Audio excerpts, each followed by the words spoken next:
好，回归正题，扁桃腺结石是我数一数二闻过最臭的东西之一，而且我第一次发现它是我在明道的时候，然后上 ESL， 然后我就咳嗽，然后我就喷出一个我以为是米饭，然后我就在那之前我就有发觉过，我有一段时间很常喷米饭，我就想说，那个饭就喷到桌上，我就拿起来，我就。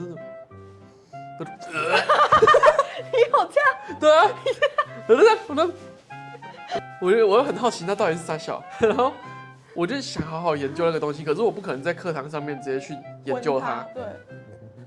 然后我就把我的那个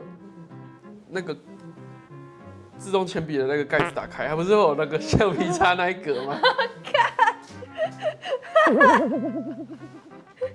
然后我就把扁桃腺结石放在那个格子里面。橡皮擦嘞？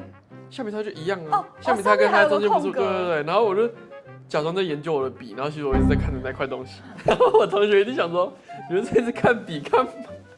我记得好像是在那堂课上的比较后面吧，我就默默的把它拿出来，然后我就把它捏爆，然后帅气。我就我靠。